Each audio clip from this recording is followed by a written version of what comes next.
मैं 25 साल से प्रैक्टिस कर रही हूँ और obs and gynae department CK Birla hospital की डायरेक्टर पोस्ट पर हूँ और बहुत सारी लैप्रोस्कोपिक सर्जरी और high risk pregnancy vaginal birth after cesarean, we are doing all these kind of complicated procedures and cases.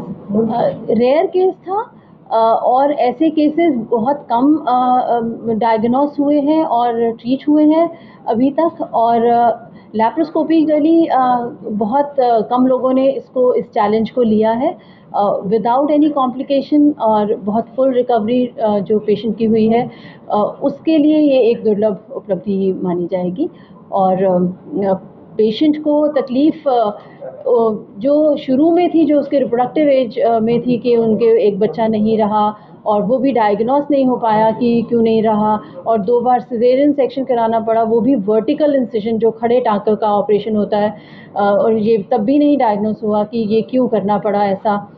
उसके बाद जो पोस्ट मेनोपॉजल उनको परेशानियां शुरू हुई, और अगर इस तरीके का केस मिस हो जाता, दूसरा यूट्रस आधा एक पूरा निकाल के वो रह जाता, तो उसके बाद अगर उसमें कुछ कैंसर हो जाता तो जो दूसरा सर्जन है वो कभी उसको ज्ञात ही नहीं होता कि ये यूट्रस है जो कि रह गया है। क्या सिम्टम्स है इसके जो पहले इलाज कराने से पहले जो है कोई पहचान सके और जल्द से जल्द पहुंच सके? इसके बहुत सारे सिम्टम्स होते हैं।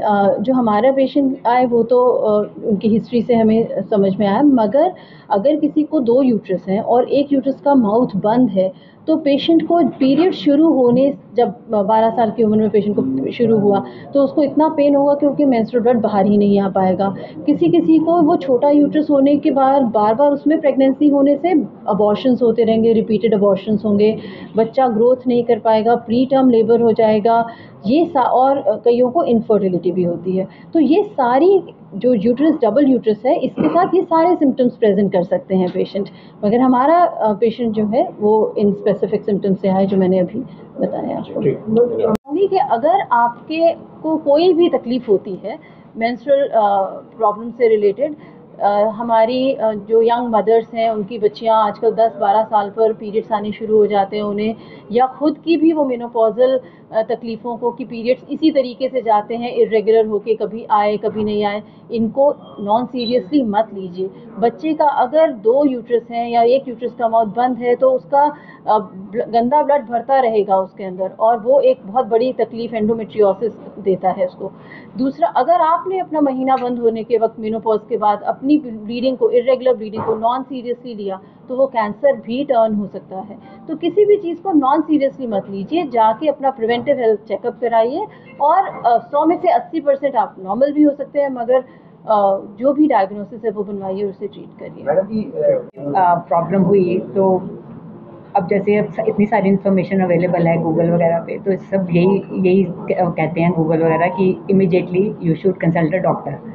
तो क्या हुआ कि जैसे मुझे ये प्रॉब्लम हुई तो हमारा एक फ्रेंड है जो कि डॉक्टर हैं, तो मैंने उनसे पूछा कि ऐसी मुझे प्रॉब्लम हुई है तो मुझे अब किसी गायनेकोलॉजिस्ट को दिखाना है। तो उन्होंने डॉक्टर अनुराग कांडला का नाम रिकमेंड कर दिया, और डॉक्टर अनुराग कांडला से हमने अपॉइंटमेंट ले ली, और फिर हम इनके पास, इन्होंने जो भी इनकी वो थी, इन्होंने टेस्ट वगैरह करवाए, अल्ट्रासाउंड वगैरह, और जो भी इनकी फाइंडिंग्स थे उसके बेसिस पे फिर हमारा लेप्रोस्कोपिक सर्जरी करा दी। बट मेरा यही मैसेज है टू ऑल द वुमेन कि कभी भी कोई प्रॉब्लम हो, listen to your body, immediately go and show yourself to the doctor. तो कैसा स्वस्थ महसूस कर रहे हैं? सर्जरी को हुए 5 हफ्ते हो गए हैं, so I am feeling much better, every day I am getting better. और जो फिजियोथेरेपिस्ट और डॉक्टर ने जो इंस्ट्रक्शन दी थी, I am following them religiously. और ये मेरा मैसेज बाकी विमेन को भी रहेगा कि take it easy, post operative surgery में जो भी इंस्ट्रक्शन दिए हैं उनको फॉलो करो, क्योंकि it will be beneficial in the long run. Ma'am आप तो ठीक हो गए खैर, चलो इस बीमारी से, मगर इस दिशा में कोई काम करना चाहेंगे आप उन महिलाओं के लिए जो नहीं पहचान पाती हैं, इलाज नहीं करा? अगर कोई अपॉर्चुनिटी दी जाएगी तो बिल्कुल करेंगे। ठीक है। Like, share and comment. To subscribe this channel, please press the bell icon.